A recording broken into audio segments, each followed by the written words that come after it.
Evening, welcome to the program. This week the Australian Army began its inquiry into the suicide of Australian combat veteran Captain Andrew Palyaka, who hanged himself in a Sydney hotel room back in February. He was the second reported suicide of an Australian veteran of the Afghan conflict. But in the US, there are signs that the conflicts in both Iraq and Afghanistan have created an epidemic among its returning veterans of homelessness, substance abuse and suicide. And Dateline's Nick Lazaredes says the evidence is that the Bush administration has been disguising the real magnitude of the problem. This wall is the wall of our engagement photos. These here, and then this was us on our first Halloween together. We were mummies. For a short time after Jamie Dean came back from active service in Afghanistan, life appeared to be good. Back home in southern Maryland, he'd been swept up in a whirlwind romance which resulted in marriage. But Jamie Dean was a troubled man. These are his medals. Plagued by nightmares, the 29-year-old former Army sergeant felt tormented by the memories of his tour of duty. Jamie would often say, anyway, you don't understand. Nobody understands unless they've been there. You just don't understand. And you're right, and I would tell him, you're right, I don't understand, but you need to talk about it if it's bothering you. Encouraged to seek help by his wife Muriel, Jamie Dean went to a local Veterans Affairs clinic. He had one appointment with a psychiatrist at the clinic and was quickly diagnosed with post-traumatic stress disorder, known as PTSD. He started receiving a regimen of antidepressants and sleeping pills through the post.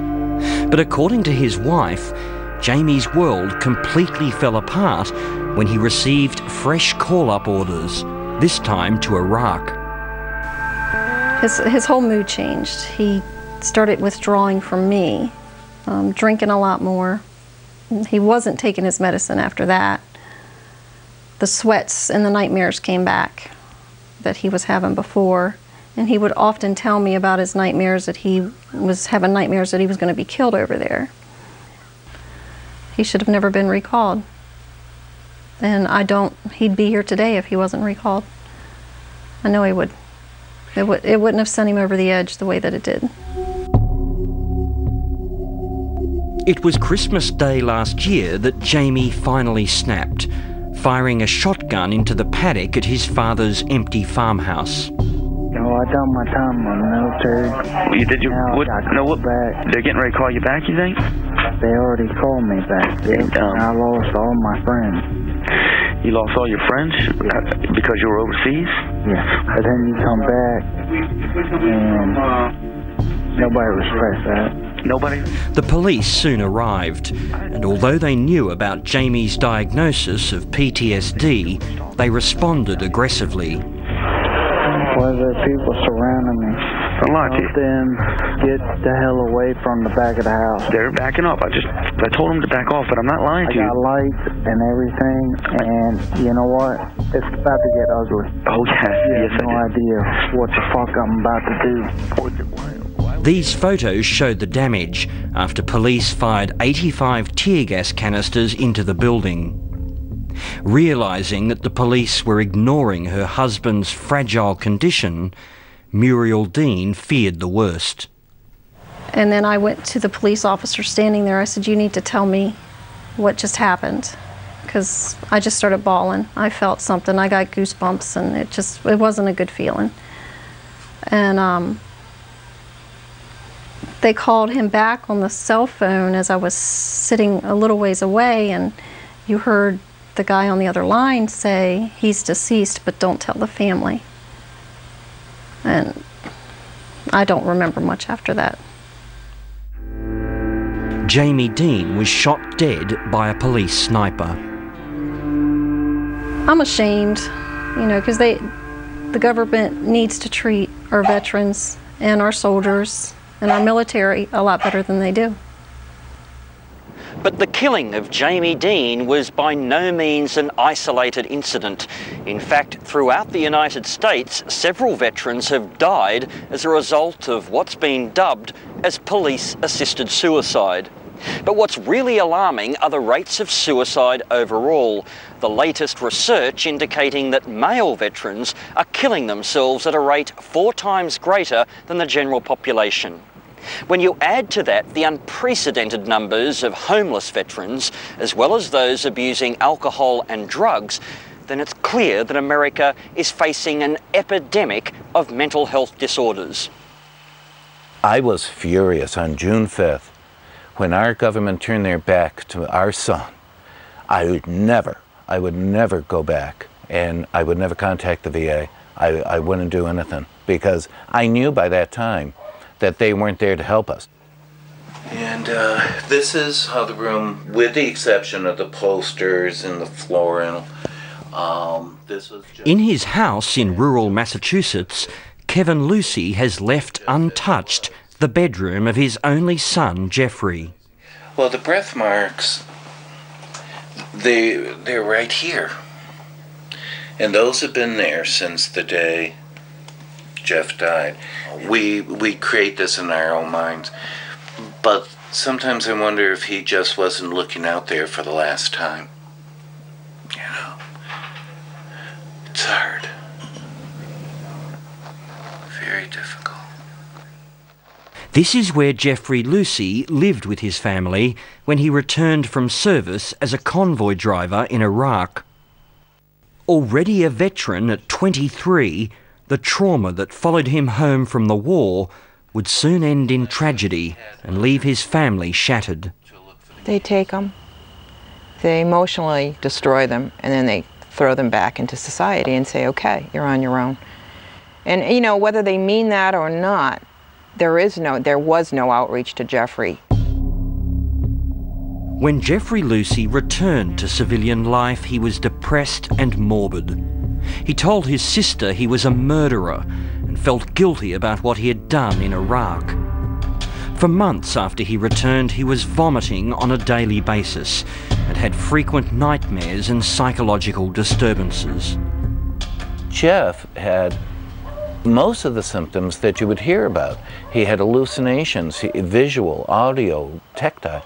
I mean, he felt people touching him. He could hear camel spiders in his room, to the point that he even had a flashlight to look for the camel spiders. And the camel spiders, of course, are unique to Iraq. And Jeff was very scared of spiders. Ever since a little boy. So finally, Jeff said that he needed help. Jeffrey had already started expressing suicidal thoughts to his sister, and the family forced him into a clinic run by the Department of Veterans Affairs, known as the VA. In hospital, he once again started talking about suicide. Jeffrey entered on May 28th. He was released on June 1st. After having told them that he had 3 ways to harm himself, he had a method on top of it, the whole plan. He told the VA this? Yes. We have the records. Yes. That, it's right in their own records.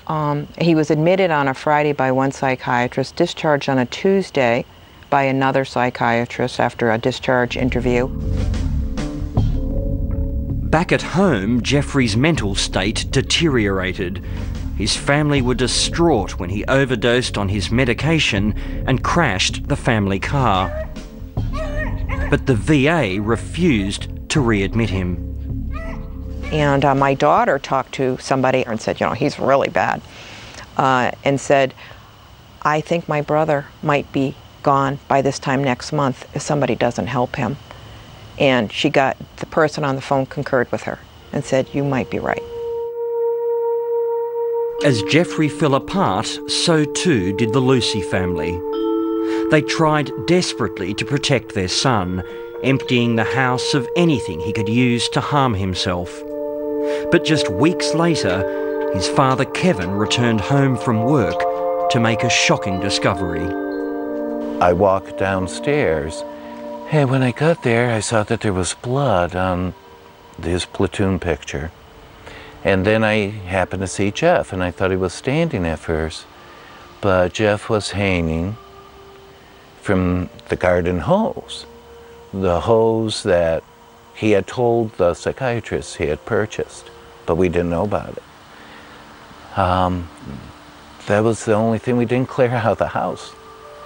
And I went running over there, and I put him in my lap. I was trying to push him up so I could take the hose from around his neck. And I keep telling people this, but for the first time in months, he really looked peaceful. He really did. More than 3 years on, his mother Joyce struggles with the enormity of her loss. And I remember saying to somebody, what's the date today? You know, I want to know what day my son died. You realize something had happened, but then there's his bed and there's his TV. And you're thinking, where is he? You know, it was just insane, and I'm sorry. But anyway. The Lucy family tragedy, and it's a terrible, terrible tragedy, is indicative of what's going on among our returning Iraq and Afghanistan war veterans. As spokesman for the lobby group Veterans for Common Sense, Paul Sullivan believes the government is badly failing its former soldiers. There are multiple epidemics going on in the United States among our returning Iraq and Afghanistan war veterans. There's an epidemic of suicides. It's clearly stated by the military record number of suicides this year. We have an epidemic of homelessness. News reports are coming out of as many as 2,000 Iraq and Afghanistan war veterans already homeless from this war. Every American, everyone should be highly alarmed that regardless of your position on the war, this administration is shamefully, shamefully betraying our veterans.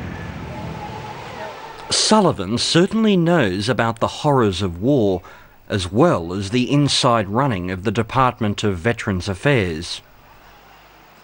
He served as a cavalry scout in the First Gulf War, and later worked as a senior manager at the Department of Veterans Affairs, the VA.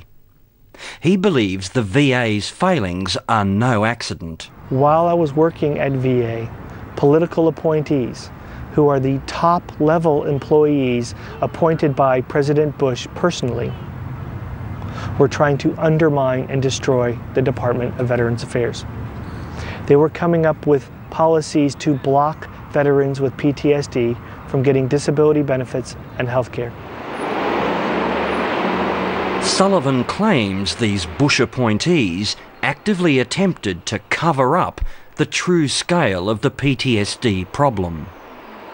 In 2005, I was looking at the data as part of my job and seeing that there was a tidal wave of disability claims for mental health problems among returning Iraq and Afghanistan war veterans.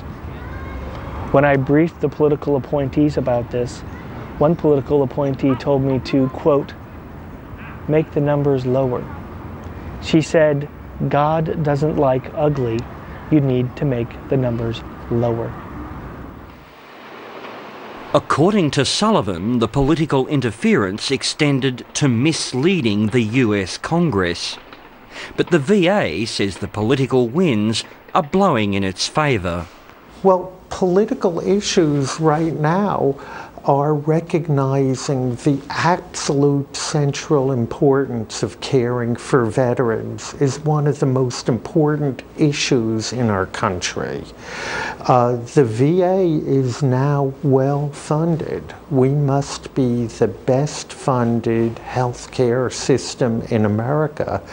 Dr. Ira Katz is the Deputy Director of the VA's Mental Health Division. He believes there are no problems with the treatment of returning vets. Anecdotally, there appears to be a problem with the treatment of post-traumatic stress disorder. How do you perceive the issue? VA is very actively involved in recognizing and treating PTSD and other mental health conditions.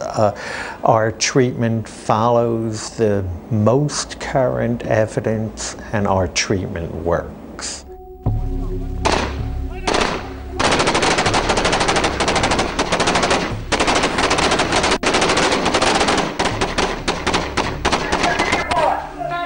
Nearly 100,000 Iraq and Afghanistan veterans have some form of mental health condition.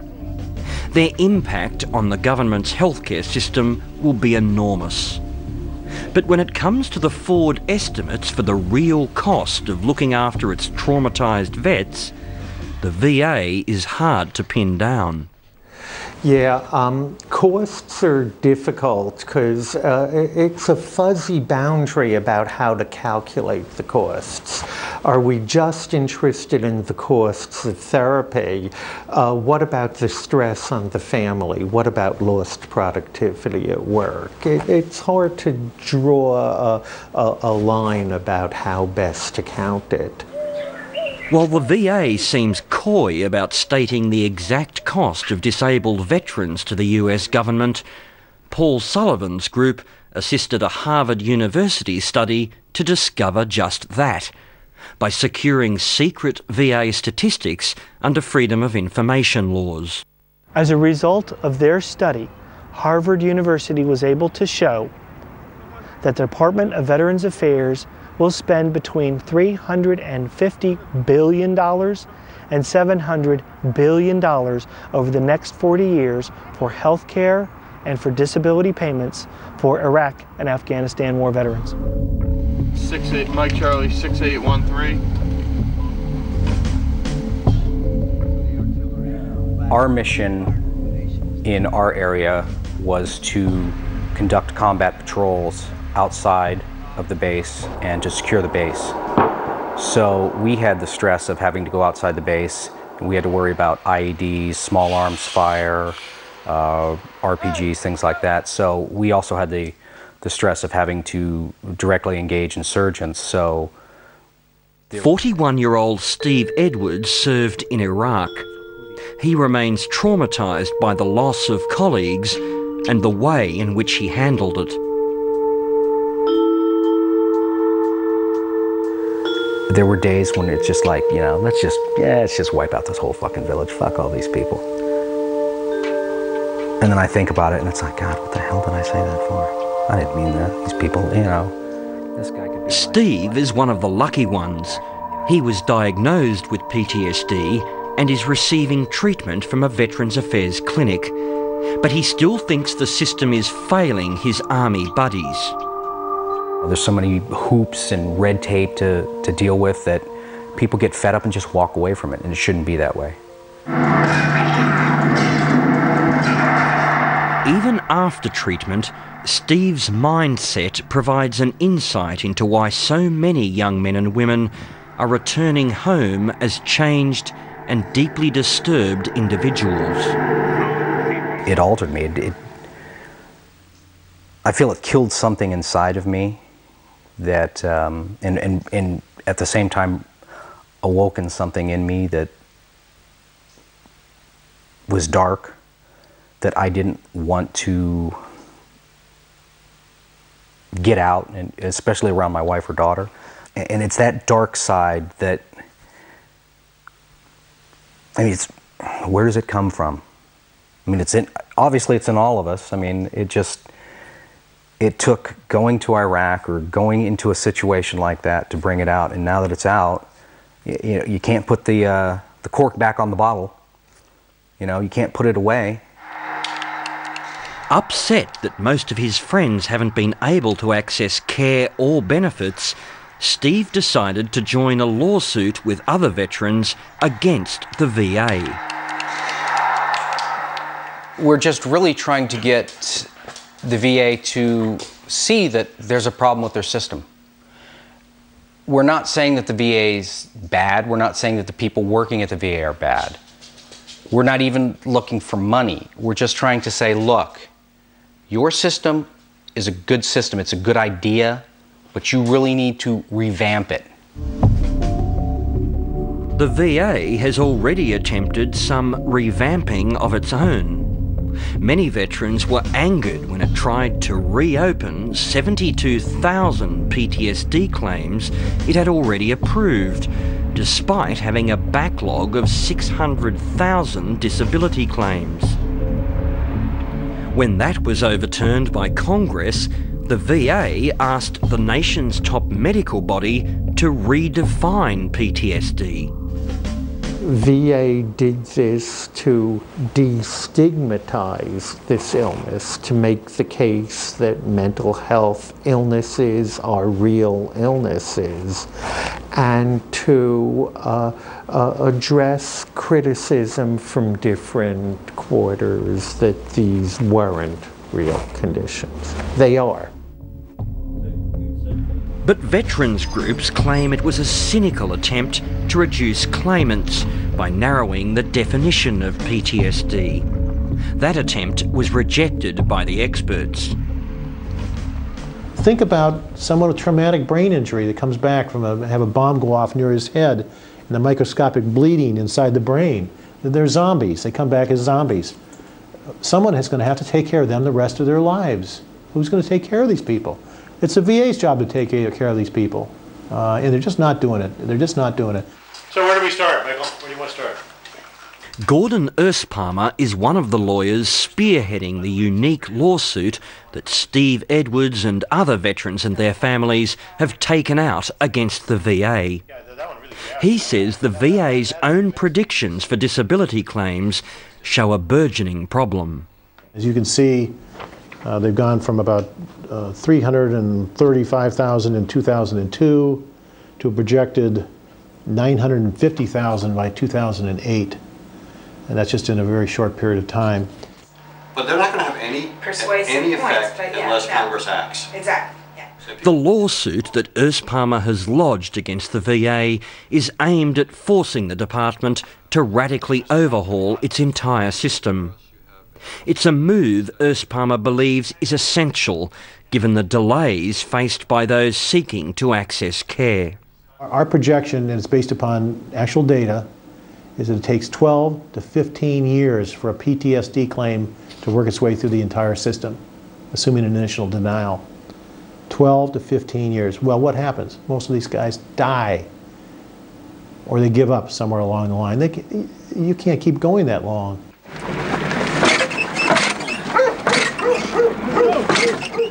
According to Gordon Erspalmer, the US military has discharged tens of thousands of veterans on the basis of what they claim were pre-existing personality disorders. Those vets will generally get no benefits at all. They're doing it just to get rid of people, to save money, so they don't have to pay them disability benefits, and they don't have to pay them for the medical care. There have been, through June, over 22,000 of those from Iraq and Afghanistan. I mean, we're not talking about small numbers. 22,000 people. This is another budgetary thing. Now, part of our case deals with that issue, and what we're asking the court to do is to tell the VA, look, you can't rely on any of these personality or disorder discharges. You've got to start from fresh with this veteran and decide, do they have PTSD? If they do, is it service-connected, and give them benefits and ignore what the military did to them, because it's so unreliable.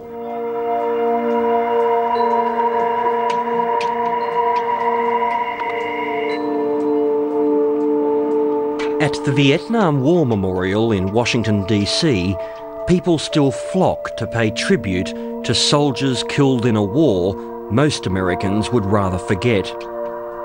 The government's failure to look after its Vietnam veterans means that today almost 200,000 of them are still homeless and needing treatment.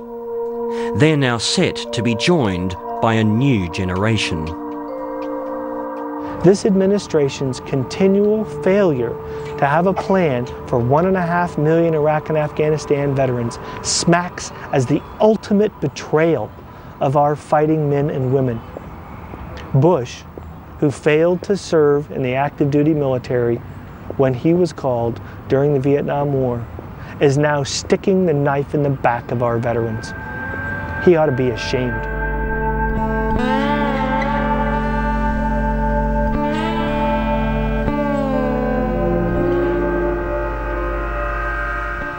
This whole thing has been ill-planned and managed from the very beginning, and that follows through when they returned home. They had their mission, what they wanted to accomplish, and I don't think they were even going in the direction of what happens to these young men and women when they return home. That wasn't even a thought. I really don't believe that. And that's the tragedy of this whole mess.